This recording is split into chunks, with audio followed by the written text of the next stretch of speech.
December 28-നാണ് തകഴിയിൽ നിന്ന് U പ്രതിഭ MLAയുടെ മകൻ കനിവ് ഉൾപ്പെടെ 9 പേരെ കുട്ടനാട് എക്സൈസ് സംഘം പിടികൂടിയത്.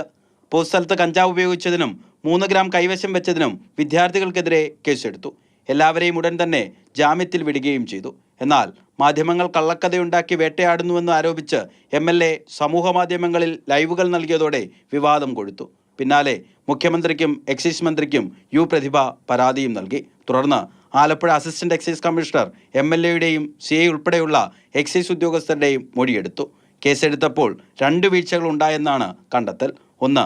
കുട്ടികൾ കഞ്ചാവ് വലിച്ചത് കണ്ടവരില്ല. 2. വൈദ്യപരിശോധന നടത്തിയില്ല. കേസിന്റെ വിവരം MLAയോട് പറഞ്ഞപ്പോഴും വീഴ്ചയുണ്ടായി. കേസ് രജിസ്റ്റർ ചെയ്ത കുട്ടനാട് റേഞ്ചിലെ ഉദ്യോഗസ്ഥർക്കെതിരെ തൽക്കാലം നടപടി ഉണ്ടാകില്ല. എന്നാൽ അന്വേഷണം എക്സൈസ് നാർക്കോട്ടിക് സ്പെഷ്യൽ സ്ക്വാഡിന് കൈമാറി. അന്വേഷണ റിപ്പോർട്ട് കോടതിയിൽ സമർപ്പിക്കാൻ ഇനി 3 മാസമേ ഉള്ളൂ. കോടതിയിൽ കുറ്റം തെളിയിക്കാനായാൽ പരമാവധി 5000 രൂപയുടെ പിഴശിക്ഷയാണ് ഇവർക്ക് ലഭിക്കുക. കുട്ടികൾ പ്രതികളാകുന്ന ഇത്തരം ചെറിയ കേസുകളിൽ വിമുക്തി കേന്ദ്രത്തിൽ നിന്നുള്ള സർട്ടിഫിക്കറ്റ് ഹാജരാക്കിയാൽ ശിക്ഷയിൽ നിന്ന് ഒഴിവാക്കുന്നതാണ് പതിവ്. മാതൃഭൂമി ന്യൂസ്, ആലപ്പുഴ.